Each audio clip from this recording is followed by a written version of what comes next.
Good morning. This is Stephen with Iowa Backyard Farmer. We got Jennifer behind the camera today. It's been about 2.5 weeks since we planted our tomatoes. We promised and showed that we were doing a little bit of a single string trellis this year. And look how things have grown over just the last 2.5 weeks. Most of these are up to like my armpit here. And yes, it is on about a 12-foot raised bed. But these things have just taken off. The 100-degree temperature recently has gone gangbusters, and plants are super happy. And we come through here, we're on the kind of the big red row. We've got our big brandy, we've got a big daddy back here, and blue ribbon original. We've got a brandy boy, and you've got a brandy wine here, and these things have just really taken off. And some of them are a little bit smaller when we planted, but completely luscious, really, really fabulous looking plants. But the problem is, we said we were going to do these as a single string, and after 2.5 weeks, I haven't had a chance to get out here and do anything with them.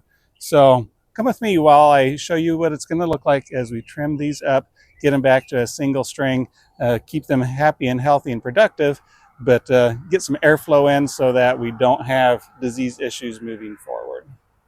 So let's, I don't know, I'll just pick this one right here because it's here. I don't know if it's a good example or not, but let's jump right in. So I've got a Madame Marmande that needs to be pruned. I don't normally move the flag because it's always risky, but I'll set that right down here. I'll pull a couple of things out of the way. And boy, first thing I see when I look down here into this one is their suckers have split right away. That's going to make it nearly impossible to wrap if we keep both of those. So I'll come in, I'll grab my little pruners. I really like the little needle nose ones. Makes it easy to get in. They also fit nicely in my cup of rubbing alcohol that I use to soak them in between each plant. That way I try to make sure I don't move any diseases from plant to plant. And boy, waiting this long obviously is a little bit painful because I do need to come in and prune one of the two really big appears to be main stems. One of them is a sucker, one is the main stem. And I showed in the last video, but we'll show again. What do I do? And I've got two really big, healthy looking ones. My normal route is to determine that the main stem really is the one that has the flowers on lowest. And so this one has flowers right after they split. This one, we got to come up quite a ways, but I look at the whole plant and determine, well, is there maybe a case where it would make more sense to keep the sucker instead of the main stem? And I look at this one and think, oh wow, look at all those flowers. So that's the sucker, but would it maybe make more sense to keep that one versus the main stem? Well, I come over here. That one also has a lot of flowers. It has another set that is starting to form up here at the top. This one has another set that's starting to form here at the top. The original set right at the bottom where they split, I think those are all blanks. Those aren't going to result in a tomato. So it kind of can go either way. There is no right or wrong answer on this particular one.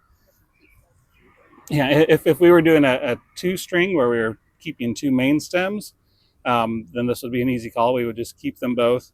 But today I do need to decide between these. And I think,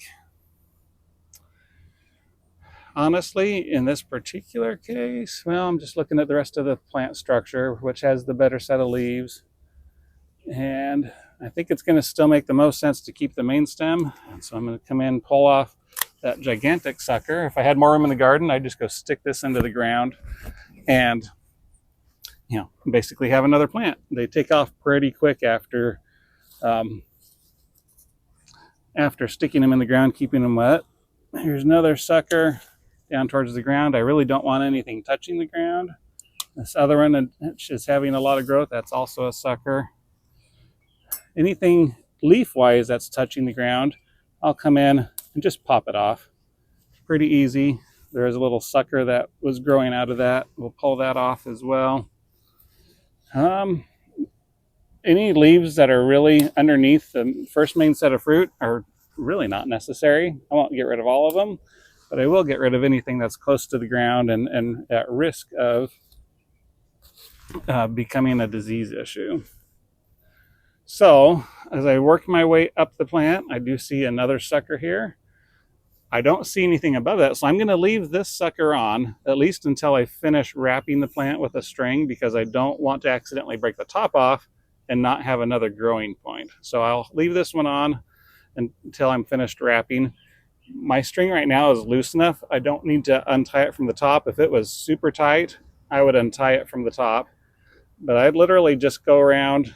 I'll do a little lifting of the leaves.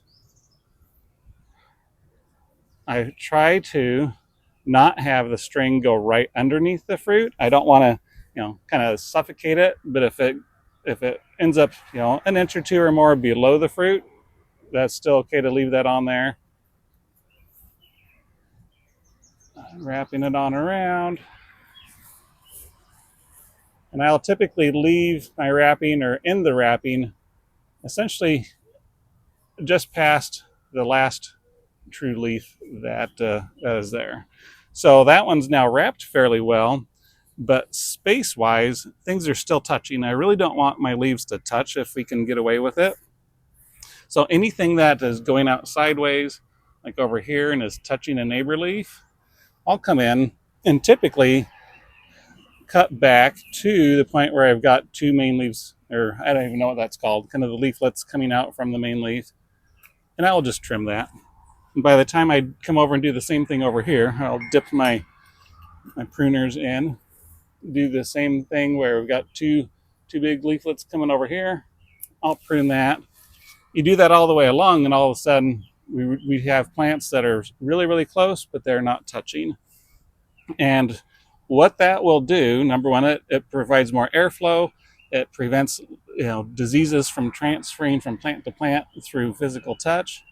But it also triggers the plant to continue growing upward, which is what we want to do, because as it grows upward, we'll get more flowers, more fruit, and you'll end up with a much more productive plant. And I see another one back here that needs to be trimmed back. I'll just grab a spot that looks good. This one down here could, if it got rained on, could touch the soil. I don't want that, so I'll prune that. A lot of times, the big leaves that are on the very front that are not touching anything else, I'll just go ahead and leave those. No issues by doing that. But that is essentially what it's going to look like when I'm done pruning my plants back to a single string leader. It may be kind of hard to tell because everything around it hasn't been pruned yet, but it makes a huge difference in airflow and really does trigger a plant to continue moving forward. I don't like to wait 2.5 weeks in between wrappings. It does leave the top at risk if we were to get a big windstorm. But if the wind came and hit this right now, we could have a 70-mile-an-hour wind, and the biggest risk is just stuff hitting it from the side. This will sway nicely in any kind of wind without any issues. So it is pretty helpful in our Iowa winds. So, and one last thing I'm going to do, just as I do the final inspection, I had left this sucker because I didn't want to accidentally break something off and not have another growing point. But as we look up here, I do have a little sucker that is growing between here, and within a few days that one will take off and be just fine. So to finish off, I will come back, take this sucker, you can either cut it off or sometimes you can just snap them off very conveniently. And now the plant is ready to go for the next little while. And one more thing, I want to make darn sure I don't mess up. I took the flag out, which you don't normally do. Make sure you put the flag back so that we can identify these for our trials later this season. So I will do that. And we'll bring you back after I finish the row. That way you can kind of get a before and after look of what moving from a hot mess to a very nice cleaned up single string tile system looks like.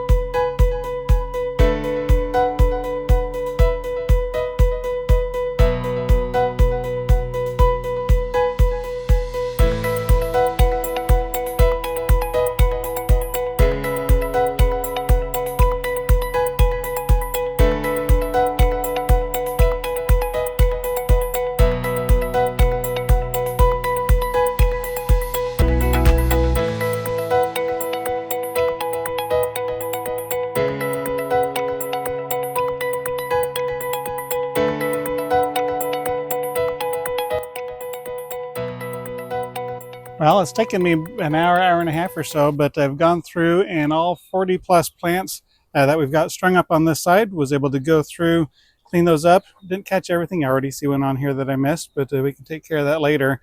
But generally, you can see a lot more airflow. Any of the diseased leaves or anything that were touching the ground, all those have been removed. You can slide stuff around to be able to access the back plants much easier. Just way cleaner after we've done all of that cleanup. So if you come on down, I'll kind of show you what we ended up doing with all of the clippings.